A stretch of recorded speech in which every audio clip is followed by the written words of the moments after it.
commencer par une citation qui ne vient pas de n'importe qui, elle vient d'un personnage important, le colonel Kemp, qui a été le commandant en chef des forces britanniques en Afghanistan, qui a été le conseiller personnel du Premier ministre britannique sur les questions de terrorisme depuis une quinzaine d'années, et qui, depuis quelques années, s'est engagé, ainsi qu'un certain nombre d'autres officiers supérieurs d'armée de l'OTAN, pour défendre la réputation de l'armée israélienne. Vous savez que celle-ci a été accusée à plusieurs reprises dernières années, après les deux guerres de Gaza, de ne pas avoir respecté les lois de la guerre, les droits humains, et le colonel Kemp ainsi que le comité d'officiers supérieurs de l'OTAN qu'il a créé ont entrepris de démontrer que ces accusations n'étaient pas fondées et étaient des contre-vérités. Lors d'une conférence à Paris, voici quelques mois, il a déclaré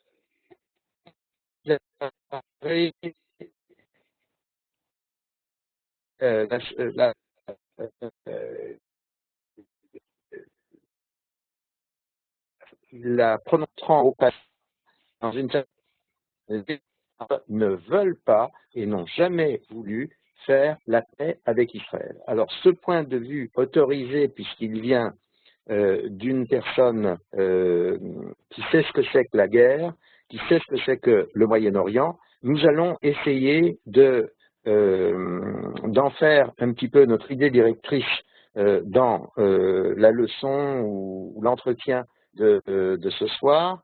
Nous allons voir dans quelle mesure ce propos est fondé ou n'est pas fondé.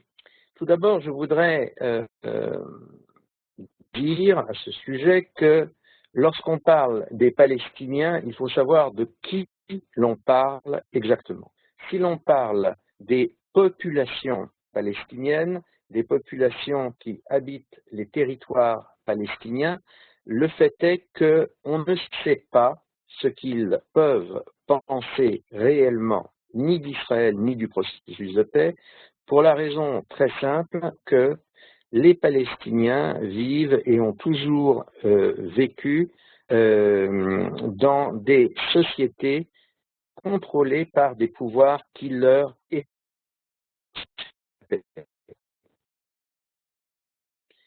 À l'heure actuelle, dans les territoires palestiniens, chacun sait que les populations arabes palestiniennes sont soit contrôlées par le Hamas à Gaza, soit contrôlées par le Fatah et ce que l'on appelle l'autorité palestinienne en Cisjordanie.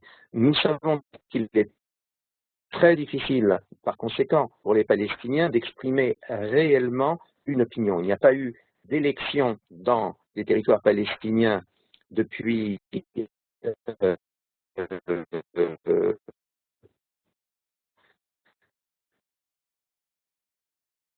maintenant pratiquement une quinzaine d'années. Il n'y a pas eu, lorsque ces élections ont eu lieu, il y a lieu de s'interroger sur dépendant de Yasser Arafat et du Fatah. Il faut donc, lorsque l'on dit que les Palestiniens veulent la paix ou ne veulent pas la paix, il faut tout de suite s'arrêter et poser la question de quels Palestiniens parlons-nous. Ce que nous savons, c'est que les organisations palestiniennes, c'est essentiellement deux organisations, deux confréries armées, le Fatah en Cisjordanie et le Hamas à Gaza. ces deux organisations, elles, on peut dire de manière assez claire, assez nette, qu'elles ont démontré que la paix avec Israël n'est pas, pour elles, ni un objectif, ni a fortiori une priorité politique. Est-ce que, au-delà de ces organisations palestiniennes, les Arabes en général et, je dirais, le monde de l'islam en général veut la paix avec Israël, à envisager sérieusement un processus de paix avec Israël? Là, honnêtement, la situation est beaucoup plus subtile, beaucoup plus complexe. Il y a eu un certain nombre d'États arabes et un certain nombre d'États musulmans qui soit ont conclu des accords de paix avec Israël, soit simplement ont entretenu des relations pacifiques avec Israël. Un certain nombre d'États arabes ont établi des relations diplomatiques avec Israël à un niveau ou à un autre, et un certain nombre d'États musulmans ont également établi, et parfois depuis très longtemps, des relations diplomatiques avec Israël. Mais l'on observe cependant, dans l'ensemble du monde arabe et musulman, à des degrés divers, un certain nombre de réticences, soit dans la classe dirigeante, soit dans la classe politique, soit dans l'opinion publique en général, quant à l'idée d'une paix totale et complète, d'une coexistence normale avec Israël en tant qu'État et en tant que pays juif. La possibilité d'une paix entre Israël et les Palestiniens, Israël et les Arabes, Israël et les musulmans non arabes. Cette possibilité théorique est d'une manière générale, car sortent du monde arabo-musulman proprement dit, c'est-à-dire des États arabes et musulmans, et plus l'on va vers la périphérie de l'islam, plus les chances d'une reconnaissance effective d'Israël augmentent. Il y a également la possibilité réelle, à mon avis, que des évolutions se produisent au sein des sociétés arabes, des sociétés musulmanes, et que, en particulier, on puisse voir émerger dans un certain nombre de ces pays de nouvelles générations qui seraient prêtes à considérer la possibilité d'une paix et d'une paix de coexistence, bien entendu, avec Israël. Mais globalement, il n'en reste pas moins que Israël est dans une situation tout de même particulière,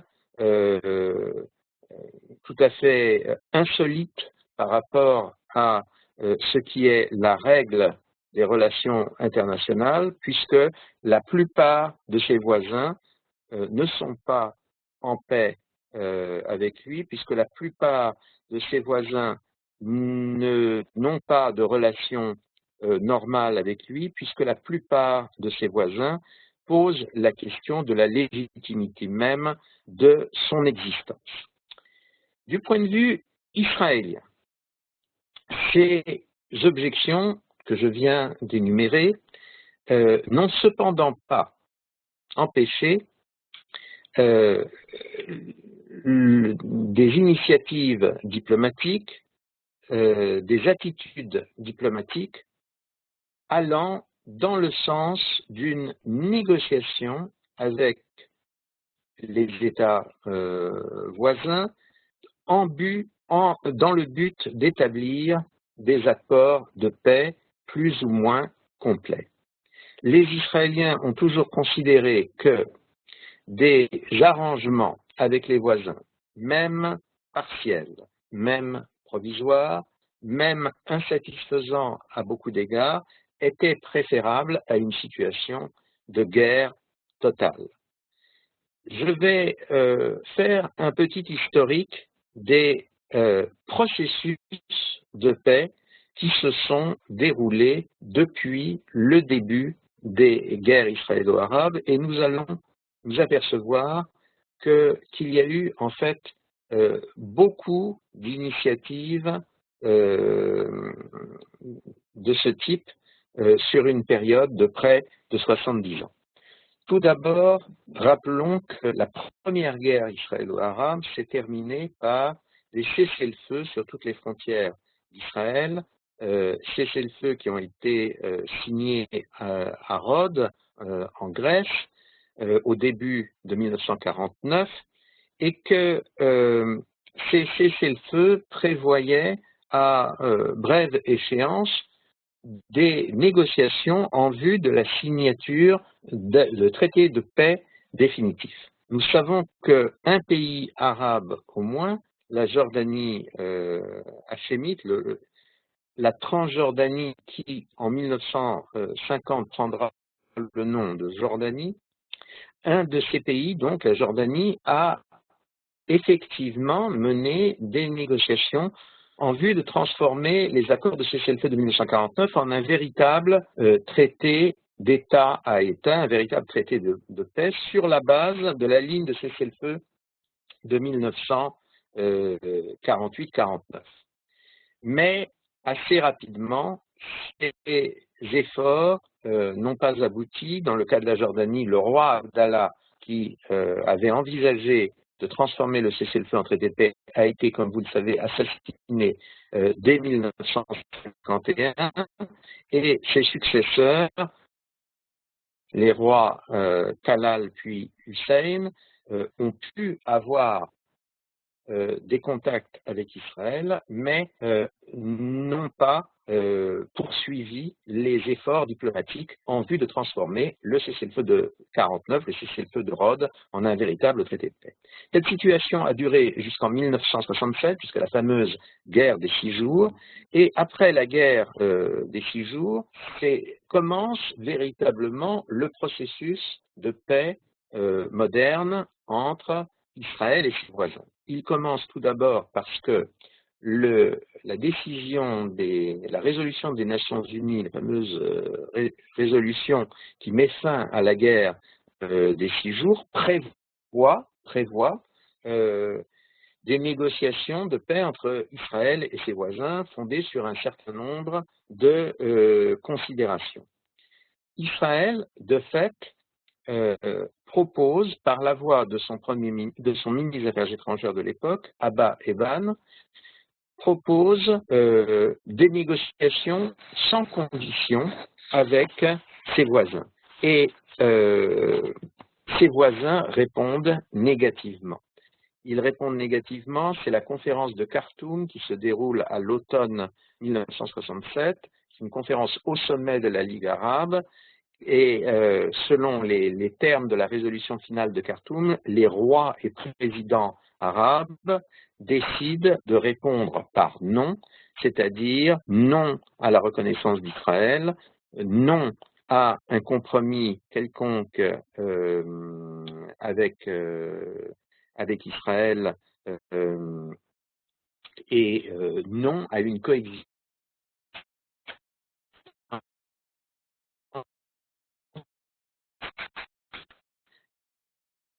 éventuelle avec l'État d'Israël. Cette situation, juste la guerre de Yom Kippour, la guerre de 1973, il y a bien un vague plan de paix qui est mis sur les rails par les Américains, plus ou moins en concertation avec les Saoudiens, c'est ce qu'on appelle l'initiative Rogers en 1970, mais elle n'aboutit à rien. Après la guerre de 1973, à la suite du cessez-le-feu qui met fin à cette guerre, vous vous rappelez les circonstances de cette guerre, comment la Syrie et l'Égypte ont attaqué Israël, comment ces deux pays ont remporté quelques succès initiaux, comment Israël ensuite a été capable de repousser les deux offensives et en fait de poursuivre l'ennemi sur son territoire et d'approcher des capitales de ces deux ennemis. À la suite donc de ces péripéties, un cessez-le-feu est signé, et ce cessez-le-feu qui reprend plus ou moins les termes du cessez-le-feu de 67, prévoit en outre d'ouvrir une conférence internationale de la paix pour régler le problème israélo-arabe. Cette conférence internationale de la paix, elle est co-présidée par les deux grandes puissances de l'époque, d'un côté les États-Unis, qui sont censés être les protecteurs d'Israël, mais qui sont aussi les alliés de beaucoup de pays arabes, et d'autre part l'Union soviétique, qui est l'allié de plusieurs pays arabes importants, et en particulier de la Syrie, qui a été engagée dans le conflit qui vient de se dérouler. La conférence s'ouvre en effet tout à fait dans les derniers jours de 1973 à Madrid, et elle se sépare aussitôt.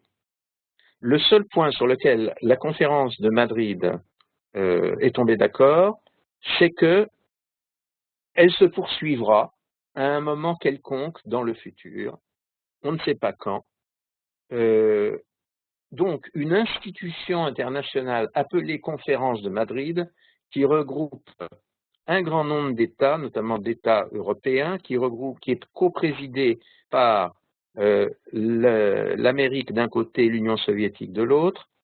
Cette conférence internationale, donc, existe quelque part de manière théorique, et Israël, comme les pays arabes, en principe, acceptent d'y participer.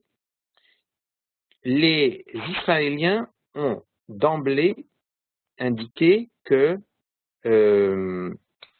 il s'agirait d'une conférence entre États, c'est-à-dire qu'ils ont exclu ce que l'on appelle à ce moment-là le mouvement palestinien ou l'Organisation de libération de la Palestine, puisque celle-ci ne constitue en rien un État. Ce principe est admis dans la conférence de Madrid de 1973. Mais encore une fois, cette conférence, à peine s'est-elle réunie qu'elle est ajournée, et de fait, elle ne va plus se réunir pendant 9 ans. Entre-temps, il va y avoir un certain nombre d'évolutions importantes. Je passe sur le fait que le plan Rogers américano-saoudien réapparaît comme une sorte de serpent de mer, mais il est tellement imprécis qu'il ne peut constituer en rien une base de négociation quelconque. De toute manière, l'Arabie saoudite prétend parler au nom des pays arabes, mais ne les représente pas réellement, et elle n'est pas non plus engagée directement sur le champ de bataille contre Israël. Donc, cela diminue la portée des initiatives pouvant venir. Le grand événement qui va tout changer, c'est l'arrivée d'un nouveau président américain à la Maison-Blanche, Jimmy Carter, en 1977. Le fait que ce président propose de réunir à nouveau la conférence de Madrid, et le fait que les Israéliens d'une part, mais aussi l'Égypte, dirigée par le président noir, ne sont pas intéressés par le fait que cette conférence reprenne ses travaux. Pourquoi?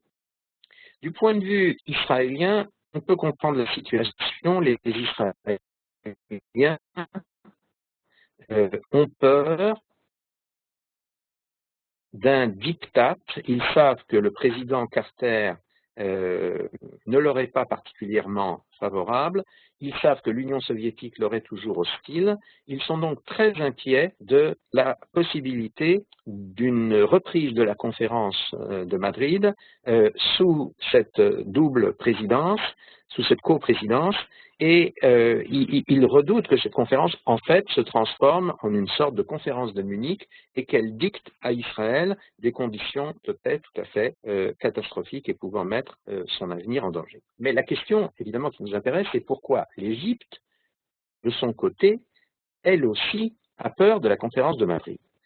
Eh bien, nous allons un petit peu faire un flashback. Pendant la guerre de Yom Kippour, l'Égypte, qui était déjà dirigée par le président Sadat, s'était appuyée militairement sur l'Union soviétique, tout comme la Syrie, qui, elle, était un allié étroit de l'Union soviétique. Mais en fait, Anwar el-Sadat, le président égyptien, ne souhaitait pas, lors de la guerre de Kippour en 1973, ne souhaitait pas que l'Égypte reste une sorte de pays satellite de l'Union soviétique.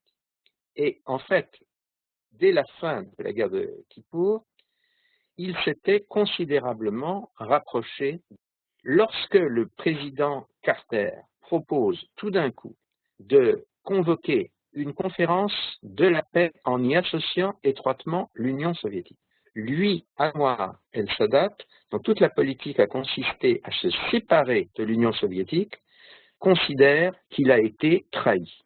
Il a en effet, lui, abandonné le camp soviétique pour rejoindre le camp américain. Or, voici que les Américains font rentrer l'Union soviétique. Il a donc peur pour lui-même, pour la survie de son régime, pour les intérêts de l'Égypte, et il décide de faire quelque chose de très audacieux. Il décide d'accepter des conversations, des négociations secrètes avec Israël que le gouvernement israélien, confronté lui aussi au même danger, lui a proposé. Et tout ceci va aboutir à un discours retentissant début novembre 1977 au Parlement égyptien, où le président Sadat se déclare prêt à aller à Jérusalem, à la Knesset,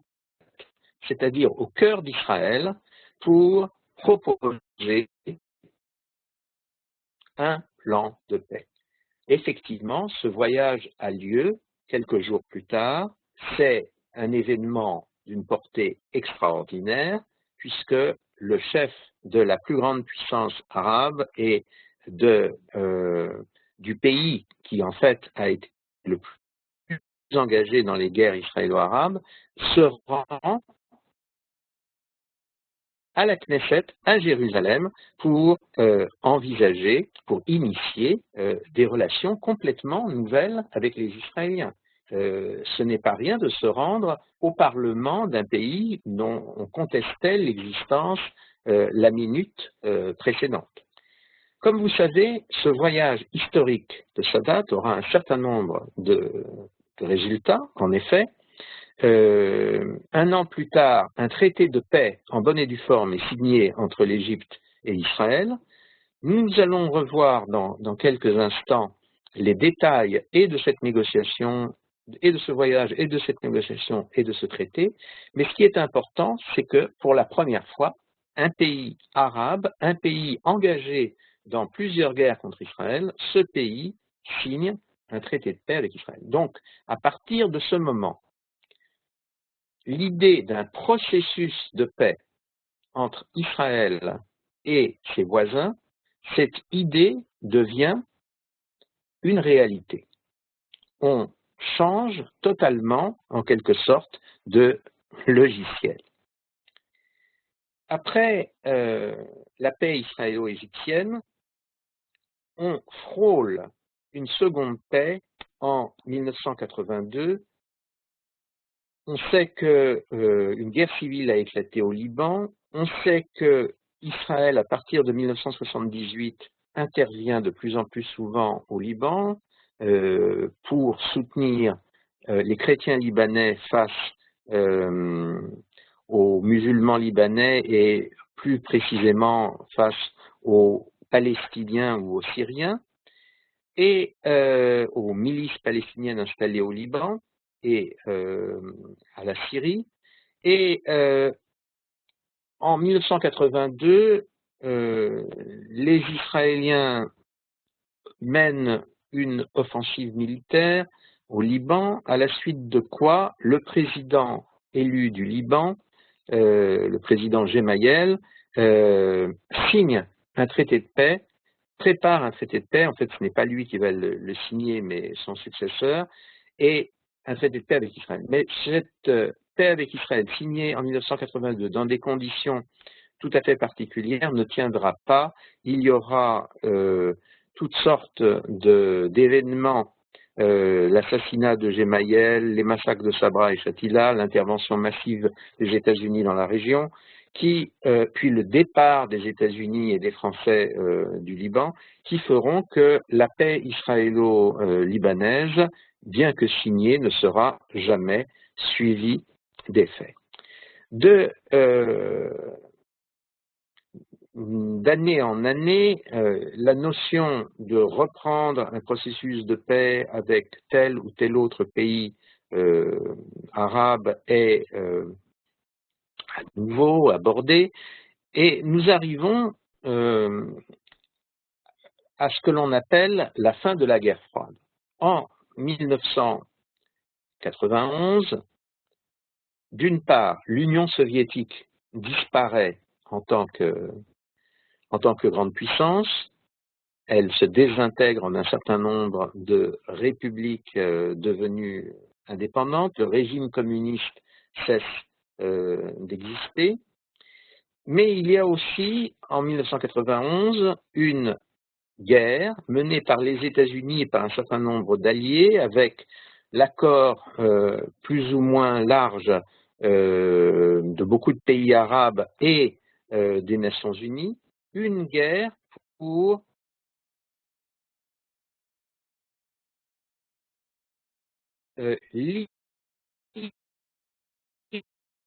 libérer un pays arabe, le Koweït, de gré de l'invasion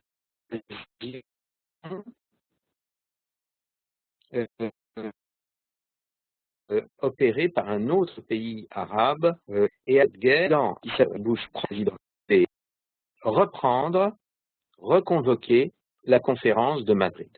Sauf que, cette fois-ci, il est clair pour tout le monde que ce sera une conférence complètement dominée par les États-Unis,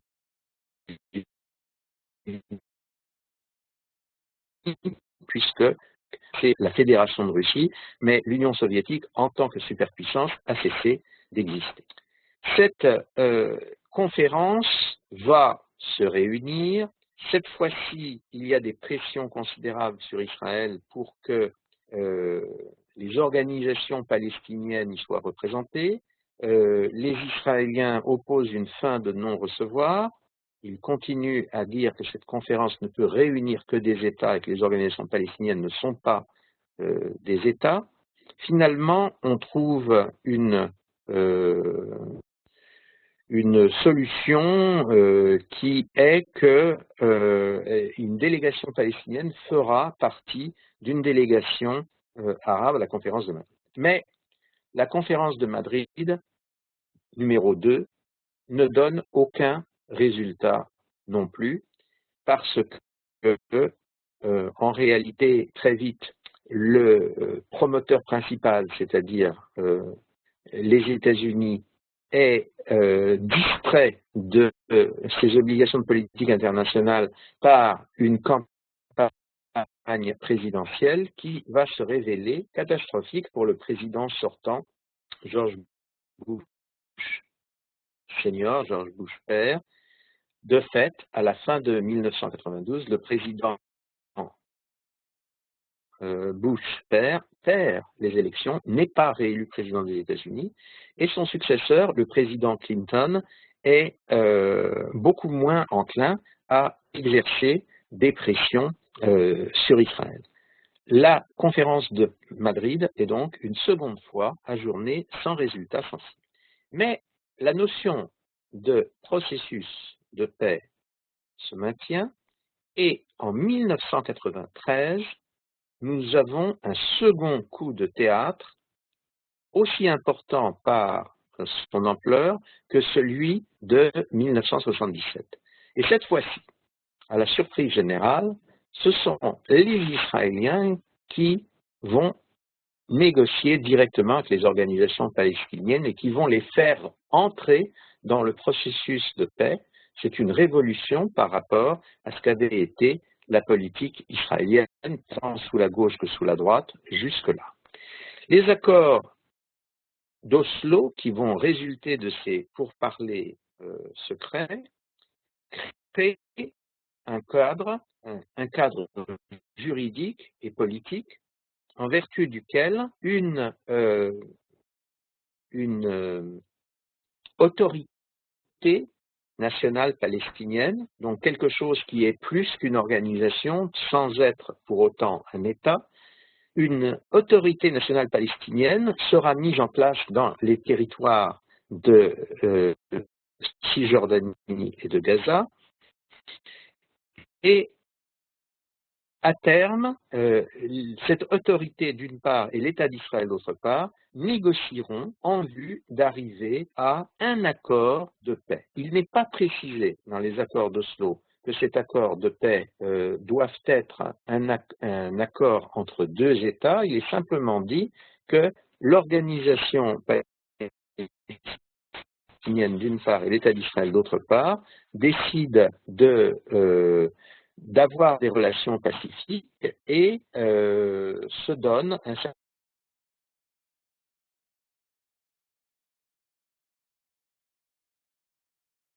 un accord définitif. Les accords d'Oslo de 93 seront complétés par d'autres accords intérimaires. Je ne vais pas revenir sur le détail. L'important est que ce nouveau processus de paix, qui semble très prometteur au départ, va rapidement s'enrayer et il va déboucher sur quelque chose d'assez spectaculaire. Le président Clinton, à la fin de son second mandat, décide de faire aboutir coûte que coûte la négociation de paix entre Israël et les Palestiniens. Il décide aussi de tenter de relancer une négociation de paix entre Israël et la Syrie. Et dans les deux cas, le président Clinton va se heurter à un refus total de la partie arabe. Dans les deux cas, la partie arabe, la Syrie du président Assad et l'autorité palestinienne présidée par Yasser Arafat vont en fait demander des conditions tout à fait excessives pour un accord de paix, tellement excessives que même lorsque Israël accorde presque tout, l'un et l'autre vont exiger encore davantage. On sent clairement que ni la Syrie ni l'autorité palestinienne ne sont intéressés par un accord de paix. De fait, l'autorité palestinienne va déclencher, dès l'échec des pourparlers qui se déroulent aux États-Unis, à Camp David, dès l'échec de ces pourparlers, va lancer une situation de conflit appelée la seconde intifada. C'est une allusion aux événements qui s'étaient déroulés au milieu des années 80 dans les territoires de Cisjordanie et de Gaza, mais cette fois-ci, cette seconde intifada en fait est contrôlée par l'autorité palestinienne et c'est une forme de guerre qui est déclenchée en réalité contre Israël. C'est une forme de guerre particulièrement violente, assortie d'attentats terroristes tout à fait effroyables et extraordinairement nombreux. En définitive, Israël est obligé de réoccuper militairement la Cisjordanie. Donc, on peut dire que le processus d'Oslo est pratiquement gelé à partir du début des années 2000. Il est gelé, mais il n'est pas totalement aboli, interrompu.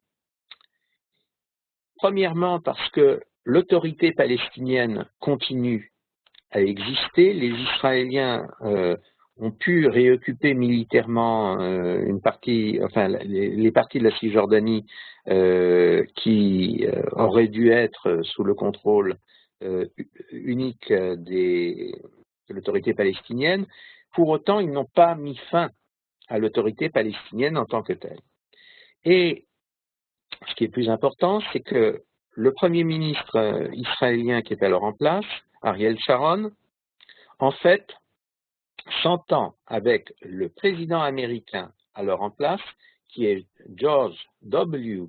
Bush, le fils du premier président Bush. Il s'entend avec lui pour relancer sur de nouvelles bases le processus de paix. Alors, Bush II, Bush Junior, W. Bush, est très différent de son père. Il n'a pas la même hostilité vis-à-vis d'Israël qu'avait son père.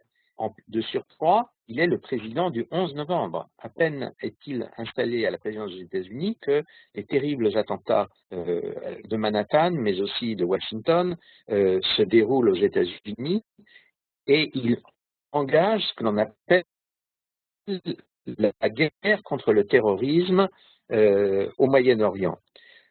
Par conséquent, ce président n'abordera pas du tout la question du processus de paix comme ses prédécesseurs, qu'il s'agisse de Jimmy Carter ou de son père George Bush Jr. ou du président Clinton. Il ne voudra pas exercer de pression sur Israël, il se mettra d'accord avec Sharon pour relancer le processus de paix d'une manière plus équilibrée et plus, en quelque sorte, plus sécurisé. Ce nouveau processus de paix, tout d'abord, va exiger que l'autorité palestinienne se modernise, se démocratise et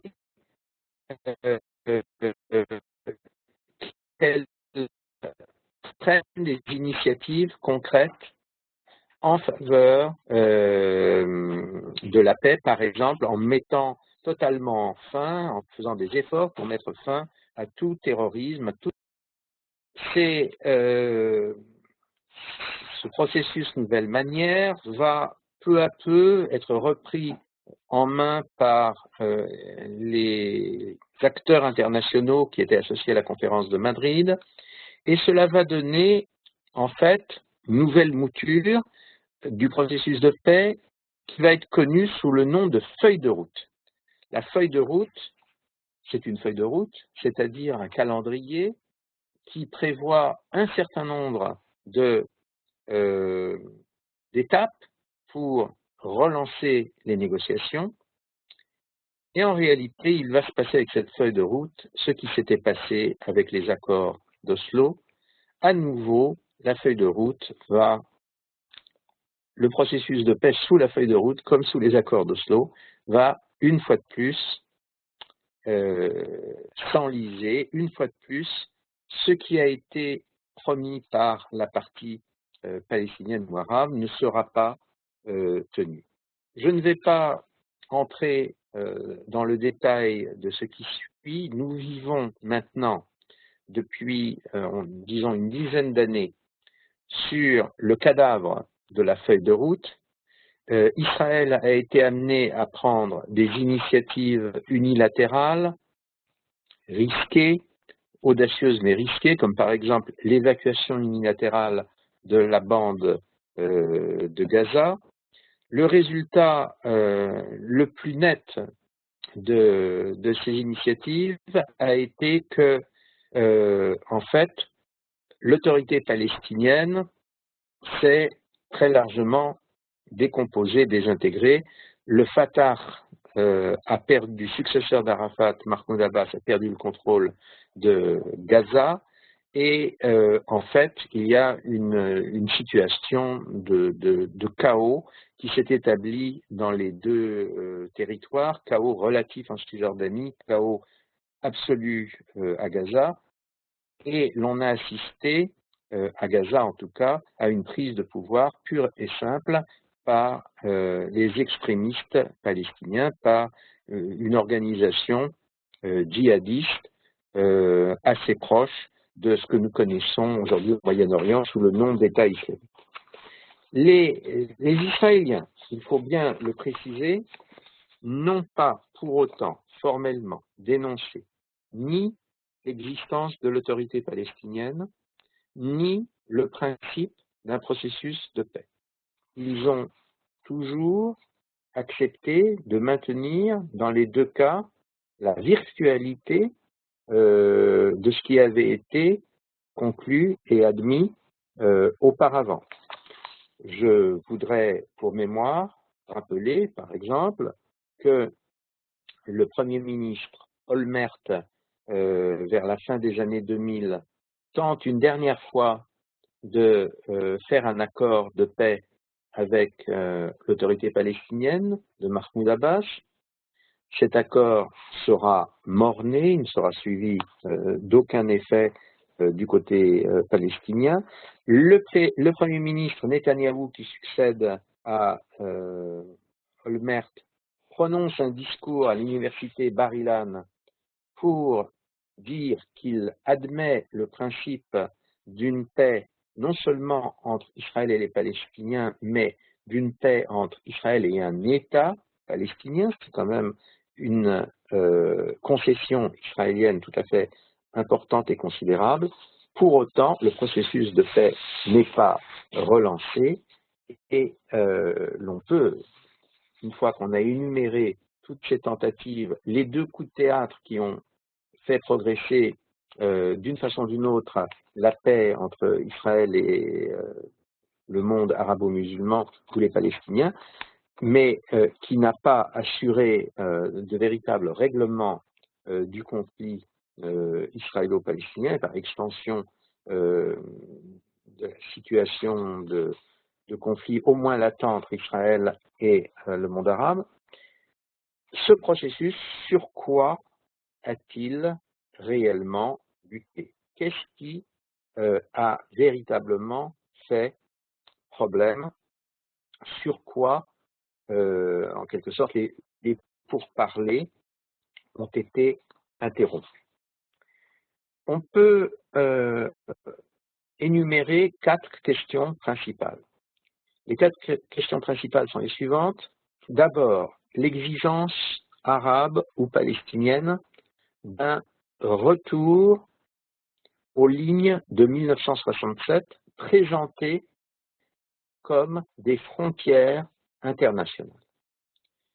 Il va de soi que cette exigence en tant que telle est une exigence exorbitante parce qu'il n'y a jamais eu de frontières internationales et parce que, en tout cas, les pays arabes ou les organisations palestiniennes n'ont jamais, et pas une seconde, accepté la réalité ou la tangibilité des frontières qui existaient avant 1967, qui se sont maintenues de 1949 à 1967. Donc il est tout à fait outrecuidant et exorbitant de la part des organisations palestiniennes ou du monde arabe de prétendre vouloir revenir aux frontières de 1967. Les Israéliens ont toujours répondu que tout était négociable, mais que le retour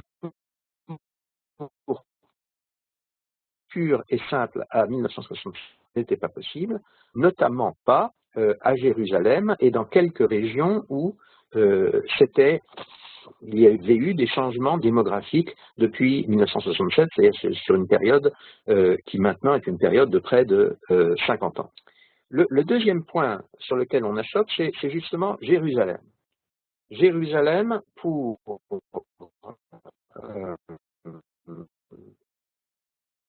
les Palestiniens, doit devenir la capitale de l'État de Palestine, et en particulier, quand les Palestiniens parlent de Jérusalem, ils parlent de la vieille ville de Jérusalem. Les lieux saints doivent revenir à l'État de Palestine. Pour les Israéliens, c'est inacceptable parce que, premièrement, c'est ne pas considérer la réalité de la majorité juive à Jérusalem depuis près de 200 ans, c'est ne pas accepter la réalité du peuplement considérable de Jérusalem par les Israéliens après 1967, c'est ne pas reconnaître le lien historique d'Israël avec Jérusalem, et enfin, c'est ne pas reconnaître le fait que les lieux saints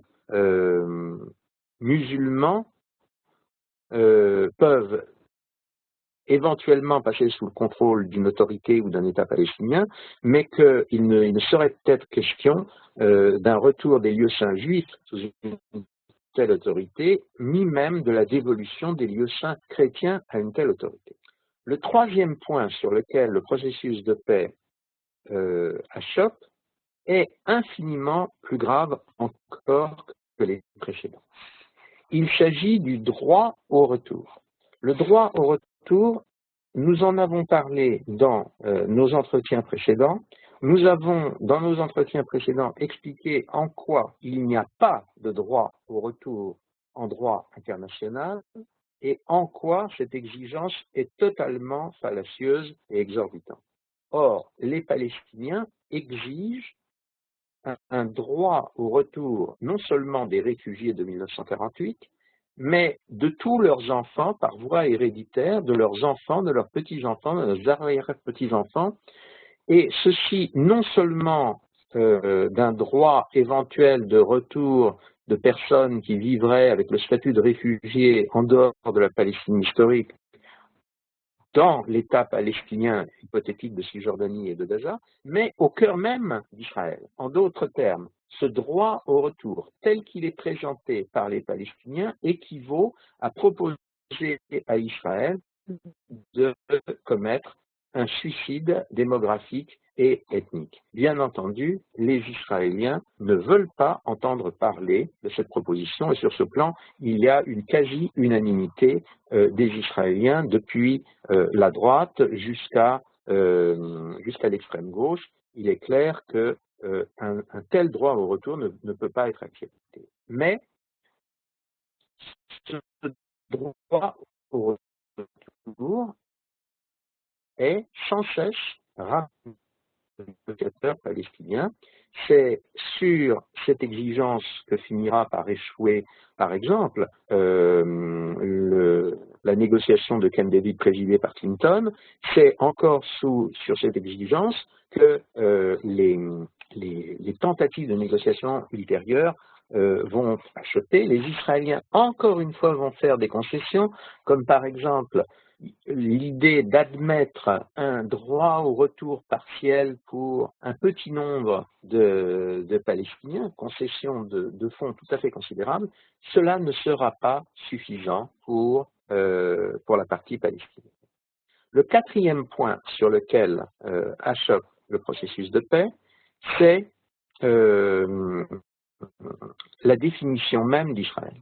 Pour Israël, d'emblée, il était clair que si l'on s'acheminait vers une paix entre deux États, un État pour les Palestiniens, un État pour les Israéliens, ce que cela signifiait implicitement, c'était qu'il y aurait un État pour les Arabes palestiniens et un État pour les Juifs israéliens. Il y aurait donc un État arabe et un État juif, et la reconnaissance d'Israël, la paix définitive entre l'État palestinien arabe et l'État israélien serait basée sur la reconnaissance du caractère juif de l'État d'Israël. Juif et démocratique. Il n'est pas question de porter atteinte aux droits de la minorité arabe, qui est une minorité importante, qui vit en Israël. Pour les Palestiniens, étrangement, cette parité n'est pas acceptable. Les Palestiniens, et encore une fois, j'insiste sur le fait que lorsqu'on dit les Palestiniens, il s'agit des organisations qui ont pris le pouvoir dans le monde palestinien. Nous ne savons pas ce que pensent profondément la plupart des hommes et des femmes qui forment la population palestinienne. Donc, les Palestiniens refusent absolument de s'engager à considérer Israël comme un État juif, ni même un État juif et démocratique. L'arrière-pensée, elle est très claire, c'est que ne pas renoncer au droit au retour, ne pas reconnaître Israël comme un État juif, c'est à terme continuer à entretenir la notion que, en fait, Israël deviendra lui aussi un État palestinien comme la Cisjordanie et Gaza, soit par entrée massive des soi-disant réfugiés palestiniens qui sont, insistons encore une fois sur cette réalité, qui ne sont que des descendants et arrière-descendants des réfugiés authentiques de 1948, ou bien encore par une augmentation démographique de la population arabe israélienne. Voilà donc ce que l'on peut dire sur l'échec du processus, sur à la fois la réalité et l'échec du processus de paix jusqu'à ce jour. Nous allons devoir revenir, pour mieux comprendre cette situation, nous allons devoir revenir sur les deux principaux moments, c'est-à-dire les deux coups de théâtre, le coup de théâtre de 1978 et le coup de théâtre de 1993. Revenons brièvement sur la négociation qui se déroule entre Sadat et Begin entre 1977 et 1978 et qui aboutit finalement à la signature d'un traité de paix israélo-égyptien. En gros, si on prend la grille de lecture que nous avons indiquée il y a quelques instants, c'est-à-dire sur quoi achoppe le processus de paix, nous voyons que bien qu'un accord de paix finalement est signé entre les deux pays, il va quand même achopper sur au moins deux des obstacles que nous avons pris en considération. D'abord, il y a la question des frontières de 1967. L'Égypte obtient gain de cause total sur cette affaire puisque Israël accepte de rétrocéder entièrement le Sinaï qu'il avait conquis, faut-il le rappeler, à la suite de deux guerres et de deux guerres d'agression égyptienne. Il accepte de rétrocéder la péninsule du Sinaï, donc les Égyptiens font valoir le principe du retour aux lignes de 67 et sur ce plan, Israël finit par accepter les conditions de son interlocuteur. La raison principale étant que les limites de 1967, enfin antérieures à 1967, dans ce cas précis, peuvent être considérées comme une frontière internationale, étaient de facto considérées comme une frontière internationale dès l'origine de l'État d'Israël.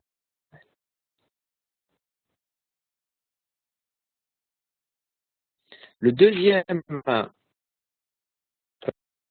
va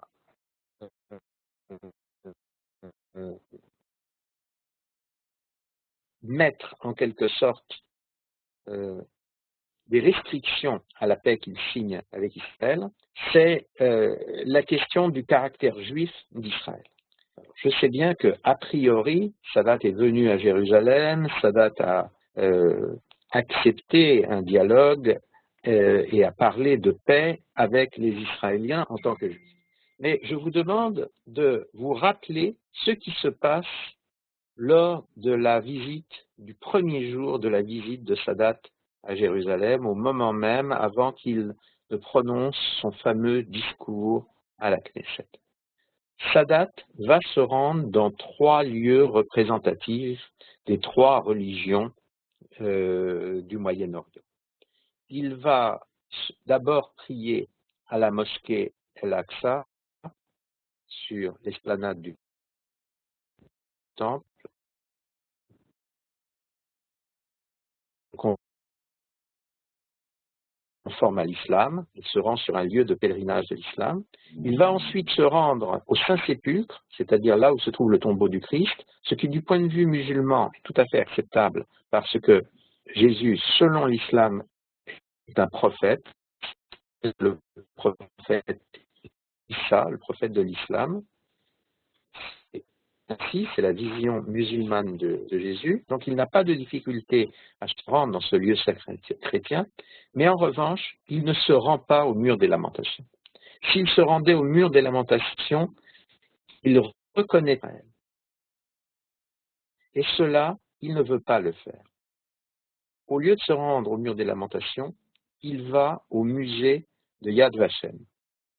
Il va au musée de Yad Vashem, il s'incline donc devant la Shoah, et dans son discours à la Knesset, il dira à peu près ceci: vous avez été persécutés dans une autre région du monde, vous avez voulu trouver refuge parmi nous, nous vous acceptons parmi nous. Donc, ce que l'on accorde à Israël, c'est en fait de vivre en tant que réfugié dans le monde arabe et donc virtuellement sous la protection du monde arabe, mais ce n'est pas revenir chez soi dans sa patrie historique et ancestrale. Ce n'est pas le droit de revenir dans la patrie biblique.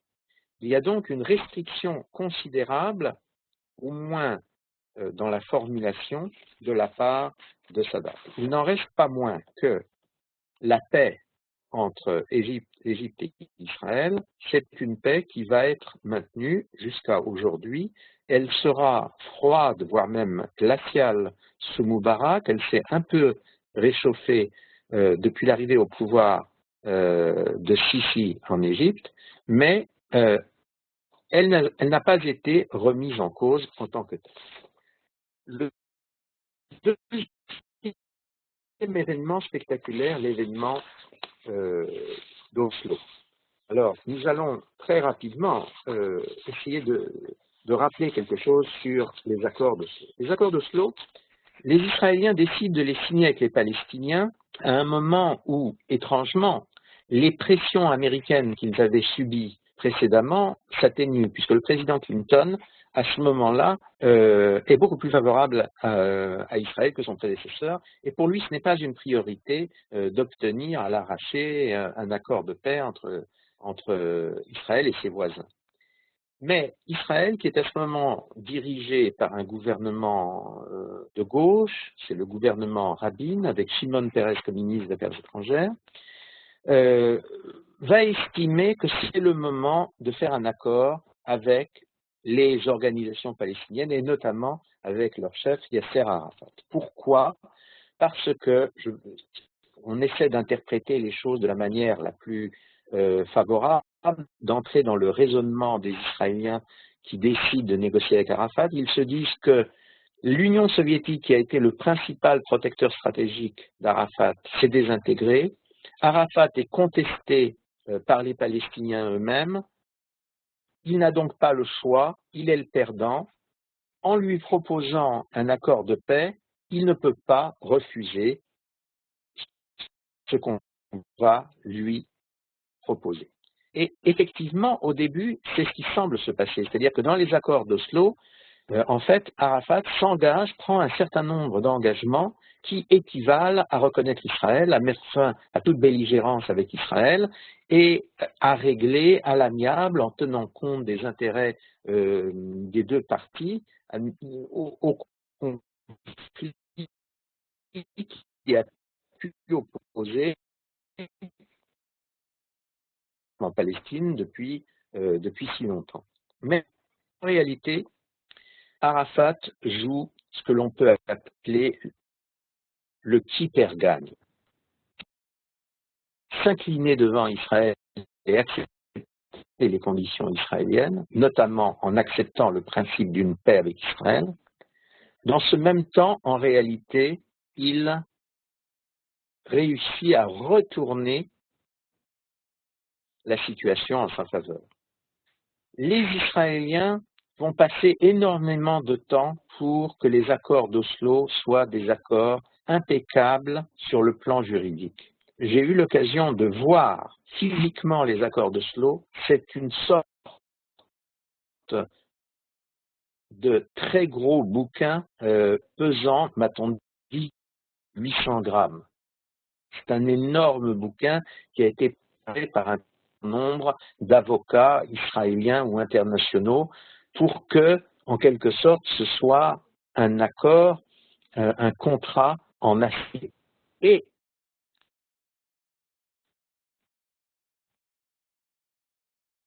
la réalité,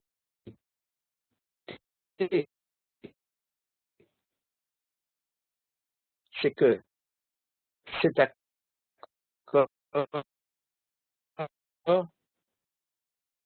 en ce moment, c'est ma main sur le perron de la Maison-Blanche ou Clinton, le monde ne retiendra que cette image. Le monde ne lira jamais le détail des accords d'Oslo. Ce qu'il verra, c'est cette image, et il interprétera les accords d'Oslo comme une promesse de qu'Arafat demandera. Arafat de demander pour que le monde dise qu'Israël est forcé de lui donner ce à quoi il s'est engagé. Donc, en réalité, Arafat et les Palestiniens remportent une immense victoire psychologique à Oslo et sont tout à fait considérables.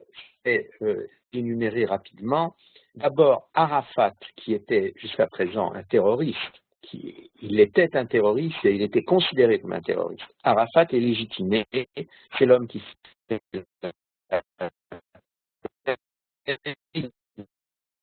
à recevoir le prix Nobel de la paix. Deuxièmement, ces accords consolident le pouvoir des confréries violentes et totalitaires palestiniennes, puisque, en fait, on traite avec elles, et puisque, en fait, l'autorité palestinienne qui va être mise en place, c'est-à-dire cet embryon d'État, va être leur chose. Qui plus est, il y a plus grave encore dans cette capitulation-là, parce que si on signe un accord avec une organisation terroriste, violente et totalitaire, on incite à partir de ce moment toute personne ou toute organisation qui décide de créer une organisation violente, totalitaire et terroriste plus dure encore que l'OLP d'Arafat à tenter ce gambit, à tenter ce quitte ou double. Donc c'est une prime à plus de violence et à plus d'extrémisme. Troisièmement, ce qu'on légitime, c'est le discours palestinien. C'est-à-dire que, au lieu de défendre la légitimité historique et politique de la présence israélienne, la légitimité dans les faits, la légitimité dans le droit international, Israël a accepté de mettre sur le même plan la revendication ultranationaliste palestinienne et son propre droit. Enfin, par voie de conséquence, si le discours palestinien est sur le même plan que le discours israélien, c'est le discours israélien qui est, lui, délégitimé. On ne s'étonnera pas, à partir de là, que les accords d'Oslo aient eu des conséquences si graves pour Israël, qu'elles aient mené à la seconde intifada et qu'elles aient servi de socle par la suite à de multiples trahisons diplomatiques d'Israël par les pays occidentaux notamment qui s'étaient engagés de diverses manières, soit à assurer sa sécurité, soit à assurer l'exécution de toutes les conditions signées dans les différentes étapes du processus de paix. Nous en sommes là aujourd'hui. Ce qui modifie un peu la donne, c'est que l'ensemble du monde arabe, ayant plongé dans un chaos presque général à partir de 2011, les États-Unis ayant étrangement et sans raison abandonné une bonne partie de leurs obligations vis-à-vis non seulement d'Israël mais de leurs alliés arabes, on est entré dans une situation où beaucoup de pays du Moyen-Orient estiment que leur intérêt, au moins à court terme, passe par un rapprochement avec Israël. Donc, étrangement, les pressions en vue d'une reprise du processus de paix viennent plus de pays situés à l'extérieur du Moyen-Orient, ces fameuses puissances extérieures au Moyen-Orient, que d'acteurs au Moyen-Orient proprement dit. Je vous remercie de votre attention. Nous poursuivrons la semaine prochaine, à la même heure, nos entretiens sur le conflit israélo-palestinien. Nous nous retrouverons encore pour 2 séries d'entretiens la semaine prochaine et la semaine suivante. Merci à vous. S'il y a des questions, je suis prêt à répondre à vos questions maintenant.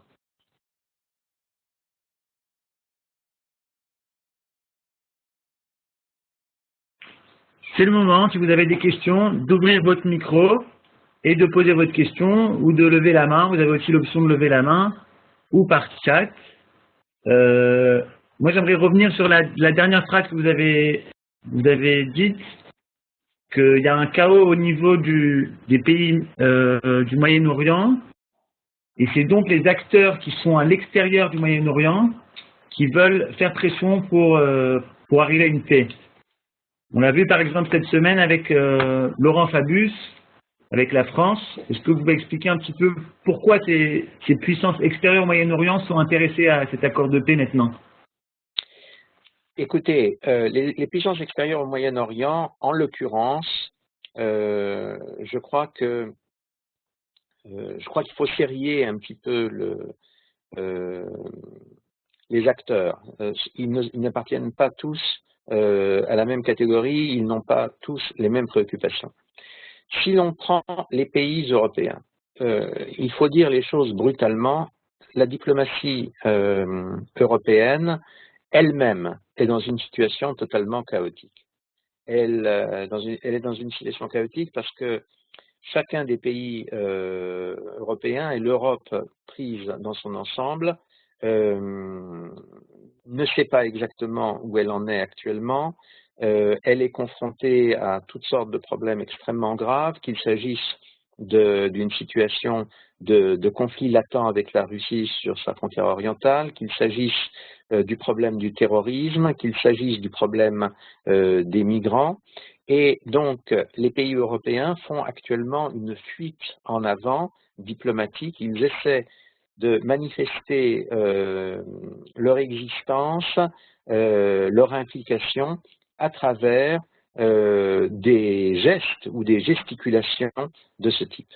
Dans le cas américain, l'Amérique a les moyens d'exercer toutes sortes de pressions, sauf que il y a, et l'Amérique d'Obama a tenté d'exercer des pressions depuis 2008, mais actuellement, l'Amérique d'Obama en est arrivée à une sorte de retrait complet de la région. Les choses peuvent changer avec le président qui sera élu à la fin de cette année, mais nous ne savons pas encore qui sera ce président. Elles peuvent changer comme elles peuvent ne pas changer.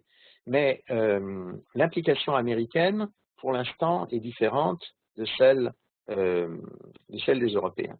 Quant aux autres puissances plus lointaines, elles procèdent beaucoup plus par réel politique, c'est-à-dire que c'est leur stature de grande puissance internationale qui est importante à leurs yeux, beaucoup plus qu'un intérêt particulier dans le conflit israélo-arabe ou israélo-palestinien.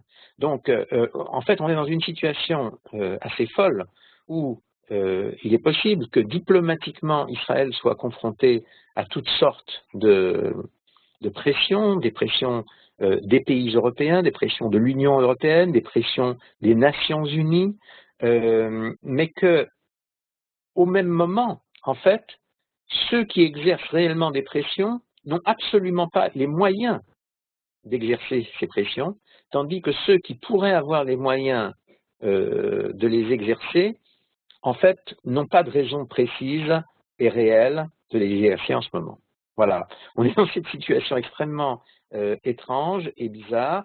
Je crois personnellement que la position qui a été prise par le gouvernement israélien depuis quelques mois et qui consiste à sortir un peu du langage convenu du processus de paix et de réaffirmer, ce qui est une nouveauté pour la diplomatie israélienne, de réaffirmer les droits historiques et juridiques fondamentaux d'Israël à la terre d'Israël.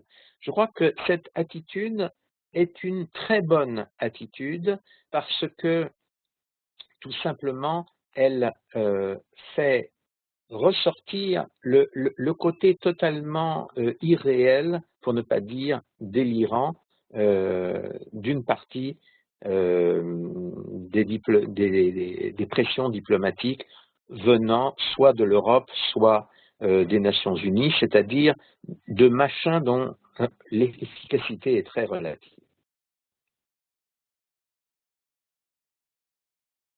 Merci beaucoup. C'est encore le moment de pouvoir poser vos questions. Cathy, Luc, Maurice, des questions, des remerciements, des remarques? Bon. Alors, on se retrouve la semaine prochaine, j'espère. Alors, attendez, voilà. Donc, l'InMode, tous les soirs, nous avons des conférences, des nouveaux conférenciers. On se retrouvera mercredi soir, un cours dans notre style. On parle de la pureté familiale dans la halakha. Et on se retrouvera donc également la semaine prochaine avec M. Gurfinkel pour continuer donc sur notre série de cours Retour aux racines du conflit israélo-palestinien. Vous le savez très bien, les cours sont enregistrés. Vous pouvez les retrouver sur notre site. Le site c'est linmode.org, plus exactement fr.linmode.org. Vous pouvez là-bas retrouver les enregistrements. Vous pouvez également là-bas faire un compte de façon gratuite pour vous inscrire aux conférences. C'est par là-bas que vous pouvez rentrer également par la conférence. Voilà. S'il y a d'autres questions au niveau technique ou même à M. Gurfinkel, vous pouvez les poser maintenant. Luc, je vois que vous avez ouvert votre micro. Oui, je vous remercie M. Gurfinkel pour l'exposé.